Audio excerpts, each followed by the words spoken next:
nessa hora nós vamos também ler e fazer a exposição desse texto, que, sem ter sido combinado, mas pela graça de Deus, o Senhor já havia selecionado esse texto de Lucas capítulo 2, que fala sobre o nascimento de Jesus. A partir do versículo 8. Vamos abrir a palavra do Senhor, Lucas capítulo 2, versículo 8.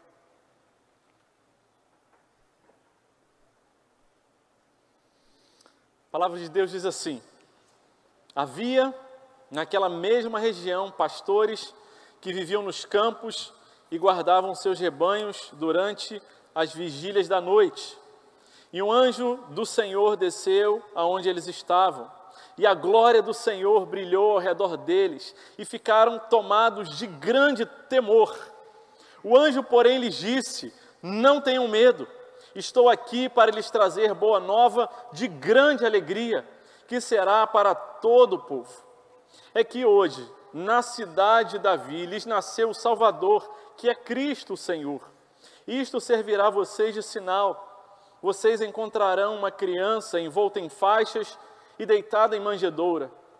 E de repente apareceu com o anjo uma multidão do exército celestial, um coral louvando a Deus e dizendo: glória a Deus nas maiores alturas e paz na terra entre os homens a quem Ele quer bem.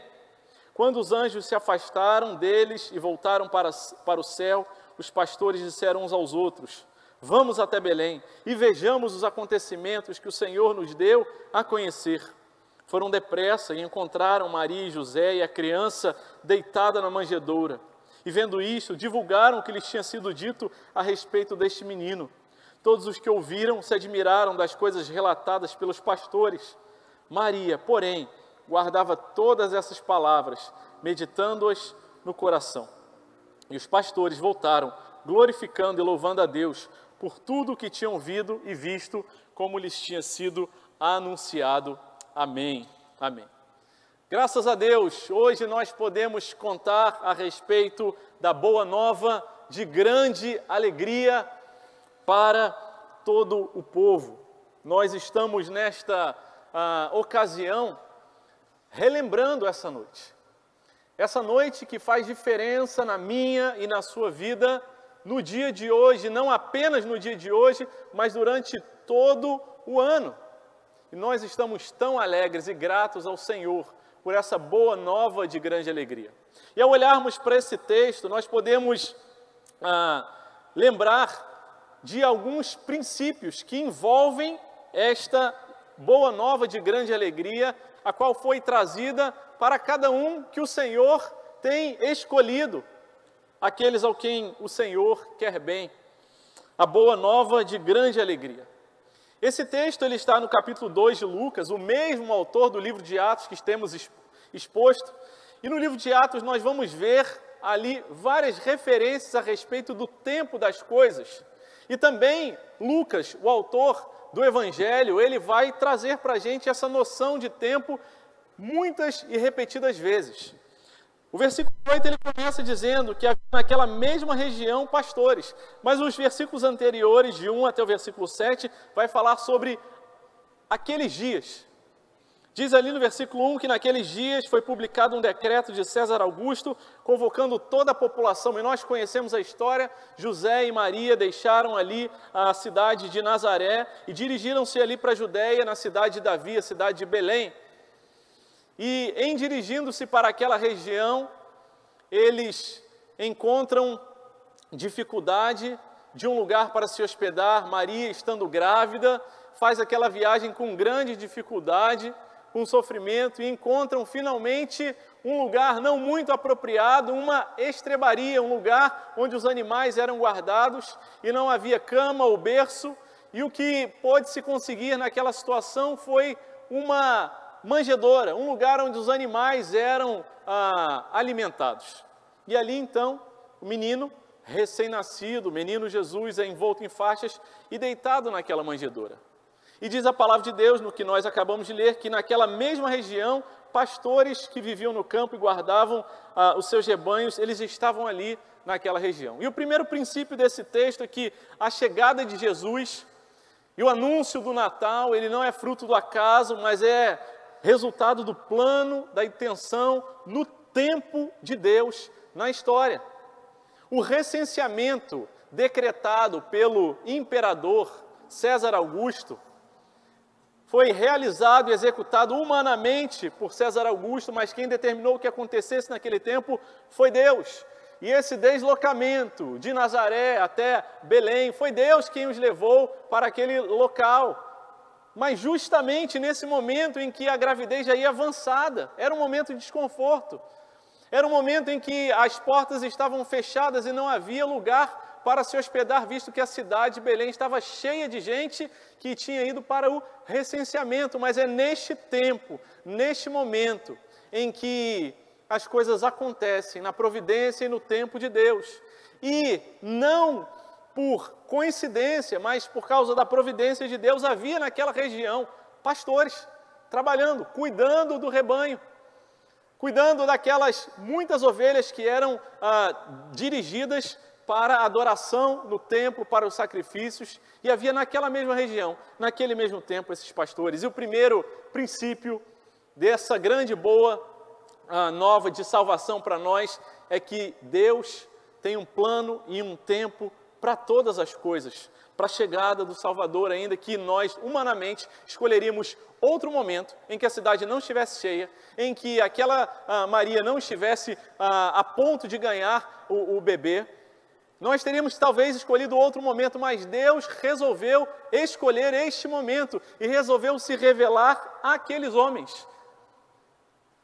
E o segundo princípio nessa noite, falando a respeito dessa noite, nessa manhã, é que o anúncio da chegada do Salvador, ele chegou ali para aqueles mais humildes. Chega no tempo de Deus, e chega na minha e na sua vida, no tempo de Deus.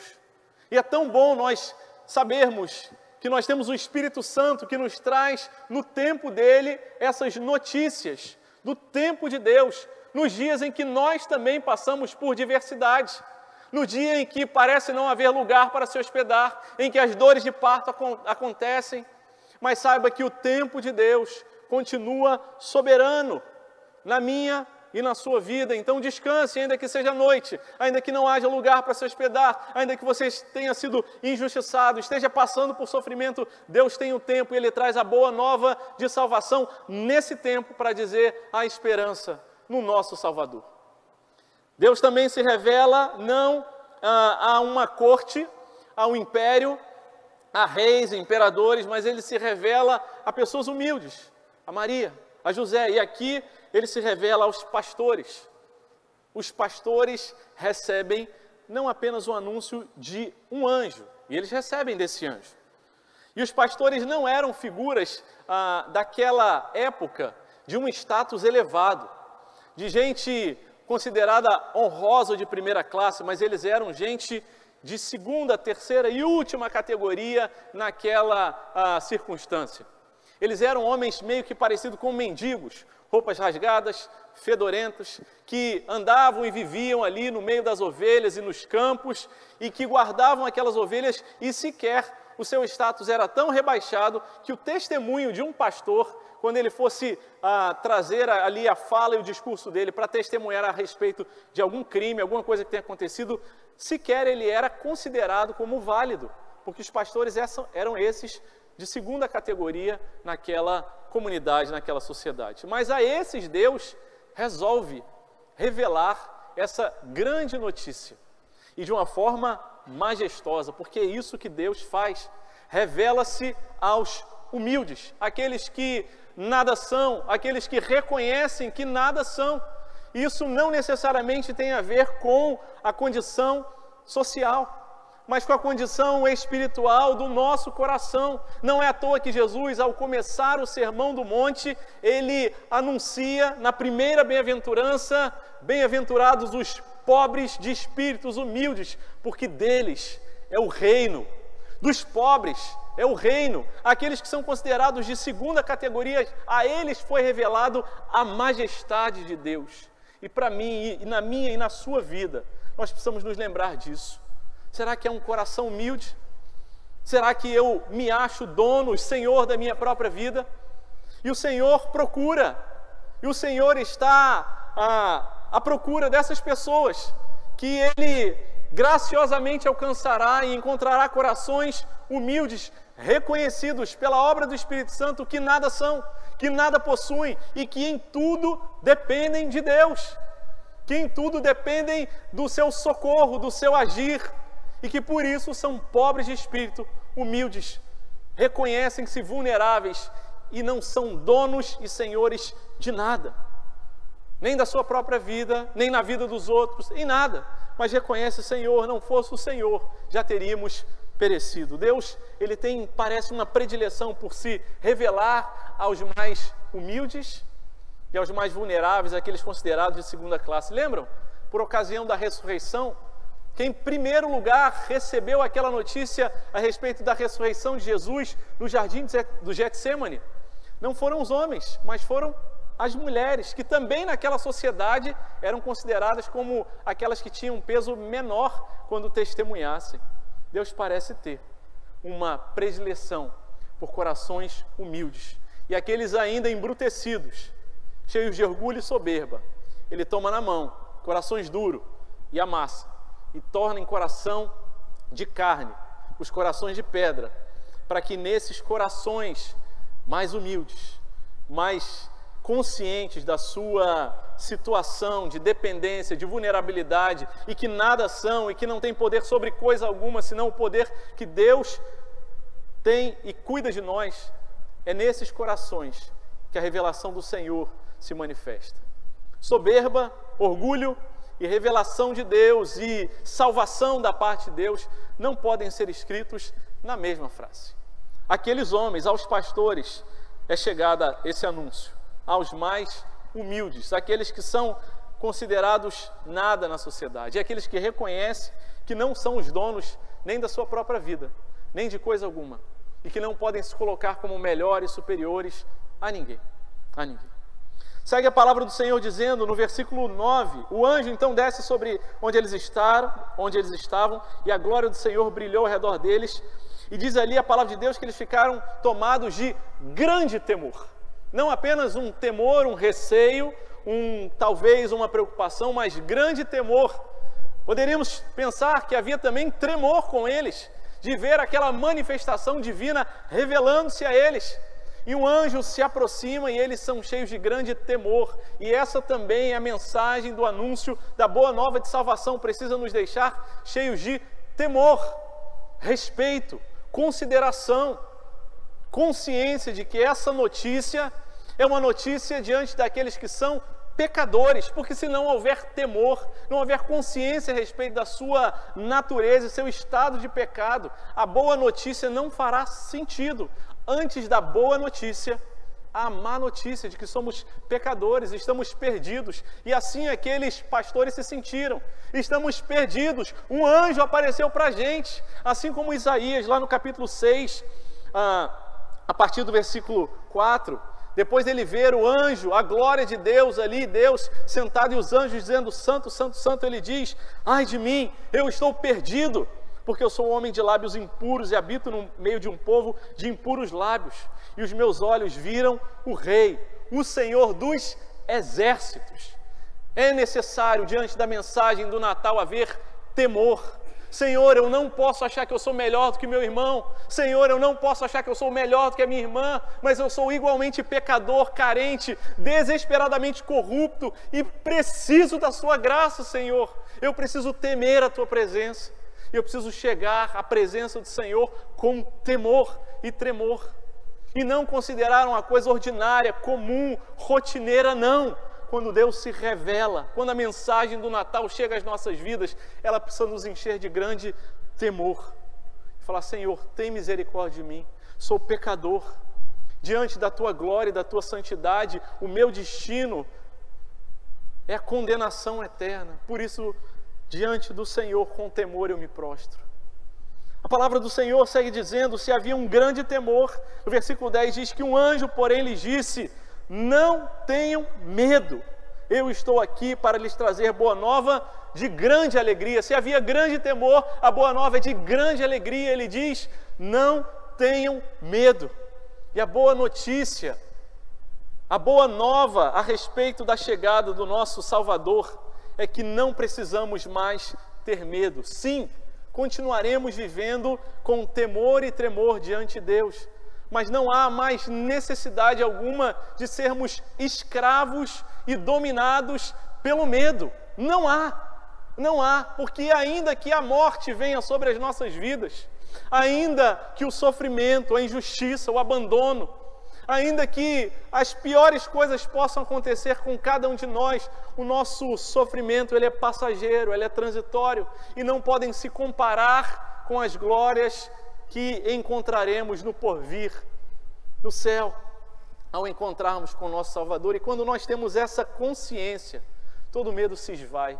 E nesse ponto, meus irmãos, eu preciso confessar a Deus, eu quero acreditar, eu preciso acreditar mais nisso, Deus, porque eu ainda tenho medo de tantas coisas, eu ainda me melindro, eu ainda me entristeço com situações da minha vida que me tiram da minha região e zona de conforto, e eu temo, e eu choro, e eu me desespero, mas Deus ajuda-me a lembrar que não preciso mais ter medo, como o anjo anunciou, não tenho medo, e o motivo de não ter medo é porque eles têm agora uma notícia, a grande notícia de grande alegria, que nasceu ali, naquele dia, na cidade de Davi, o Salvador, que é Cristo Jesus. E o Senhor fala para mim, para você, não tema, meu filho, não tema, minha filha, acabou, não tem mais motivo para ter medo. É verdade que desde do jardim do Éden, em Gênesis capítulo 3, quando Adão e Eva pecaram, desobedeceram a Deus, eles tiveram imediatamente a consequência do pecado deles, eles sentiram medo, e na viração do dia, quando Deus vai se encontrar com eles ali, eles se escondem, e Deus pergunta, por que vocês se esconderam? E eles dizem, porque nós ouvimos a sua voz e tivemos medo, e o medo nos tem acompanhado durante gerações e gerações, e temos medo de tantas coisas, medo da morte, medo de sermos abandonados, do sofrimento, medo de atravessar vales escuros, mas a palavra do Senhor e a teologia da coragem acompanha de Gênesis a Apocalipse dizendo, não tenham medo, porque hoje nasceu na cidade de Davi o Salvador, aquele esperado de tantas gerações. Não tenham medo, eu estou aqui para lhes anunciar. E então eles ouvem aquela notícia e os anjos dizem, vocês irão até Belém, ali verão um sinal, e o sinal é que vocês não encontrarão um menino deitado em um berço, numa cama, numa hospedaria, mas encontrarão ele ali envolto em faixas numa manjedoura. Esse será o sinal. A humildade, o rei elevado que se esvaziou está ali entre vocês. Esse será o sinal. Não grandiosidade humana, não glamour desse mundo, mas a humildade de um Salvador que é um rei soberano e se esvaziou e está ali naquela manjedoura. E parecemos sem dificuldade conseguir imaginar a cena. A impressão que dá é que como se o primeiro anjo a aparecer estivesse trazendo ali a boa nova, como se ele tivesse entrado no palco. E ele dá aquele anúncio da primeira notícia. E atrás, nos bastidores, está ali uma multidão, um exército enorme e grandioso querendo sair dali e anunciar também. E então depois que ele fala a respeito do sinal da manjedoura, diz ali, versículo 13, e de repente, o evangelista gosta muito desse e de repente apareceu o anjo, com o anjo, uma multidão do exército celestial. Parece que dos bastidores, de trás das cortinas, abriram-se as cortinas e a multidão celestial entrou ali, e o que eles faziam? Eles cantavam. E eles cantavam anunciando, glória a Deus nas maiores alturas e paz na terra entre os homens, a quem Ele quer bem. Parecia haver um anseio, a gente quer entrar em cena, a gente quer fazer a parte da gente nesse maravilhoso espetáculo, dessa notícia que está sendo anunciada de forma majestosa, não da majestade do ponto de vista humano, mas da majestade celeste. Por isso os anjos anunciam, glória a Deus nas maiores alturas. Estamos felizes, estamos glorificando a Deus, o plano, aquilo que havia sido dito lá atrás, que o descendente da mulher viria e traria redenção para a humanidade. Finalmente esse dia chegou e por isso estamos tão alegres. Nós acompanhamos a história, vimos tantas coisas acontecerem, o povo no deserto, o povo escravizado, os reis, o período ali em que os profetas vieram, o silêncio profético e agora o anúncio da chegada do Salvador. Aleluia, glória a Deus nas alturas e paz na terra. Porque agora, por causa da chegada do Salvador, nós podemos declarar, agora sim, a paz. Existe paz na terra. Agora sim, vocês podem descansar a alma de vocês, porque tem paz na terra, por causa da chegada do príncipe da paz, o maravilhoso conselheiro, esse Deus forte que trouxe a paz não como o mundo dá, mas a paz que excede todo o entendimento e que não depende das coisas humanas estarem completamente organizadas e em seu lugar. Mas é a paz daquele que tem a boa notícia não apenas na sua mente, mas também no seu coração. A paz do ser humano com Deus, porque aquele menino que chegou é o cordeiro que seria imolado, e o sacrifício suficiente, definitivo, que traria a paz entre os homens e Deus, e traria também a paz entre homens e homens. Aquele que é o príncipe da paz, veio trazer paz entre o homem e Deus, e entre homens e homens, e entre mulheres e mulheres. E assim há esperança, há esperança. Com temor e tremor nós podemos falar, Senhor, eu não sou melhor que ninguém, não posso julgar, não posso condenar, mas eu com temor e tremor eu me aquieto diante do Senhor, e eu não posso condenar meu irmão nem minha irmã, por isso o Senhor já me salvou, e não tem mais medo, e por isso a gente pode ter paz e restauração da parte do Senhor. Existiu um evento na história recente da humanidade, da Primeira Guerra Mundial, em que eles ali, de um lado, alemães, de outros, ingleses e outros exércitos ali juntos, e eles batalhavam, lutas sangrentas, mas numa determinada noite, uma noite de Natal, parece que se fez silêncio. Os canhões pararam de atirar, os rifles pararam de cuspir fogo, e de repente, do lado da fronteira, do lado da trincheira dos alemães, ouviram cantando em uma língua que não entendiam muito bem, mas que conheciam a melodia.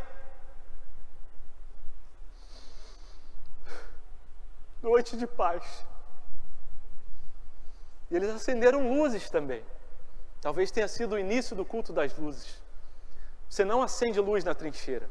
Mas eles começaram a cantar do lado alemão e acenderam luzes. Portanto, eles estavam vulneráveis e cantaram Noite de Paz. Os ingleses falaram, a gente tem que revidar isso. Como é que eles atiram a gente, amor, e a gente não faz nada? Eles responderam com outra canção de Natal, e a Primeira Guerra Mundial teve alguns dias de trégua e paz, por causa do Natal, por causa da boa notícia.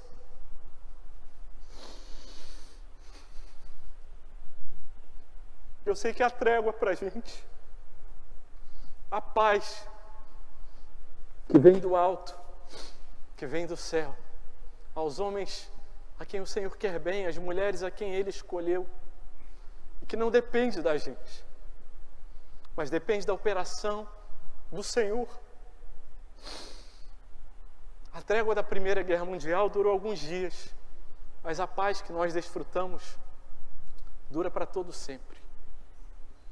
Paz com Deus, e ainda que a gente tenha as nossas guerras uns com os outros, há esperança da gente ter paz e restauração da parte do Senhor. Dali eles foram a Belém e viram que o que os anjos anunciaram era verdade. E dali eles saíram anunciando e cantando e louvando a Deus e falando a respeito dessa grande notícia.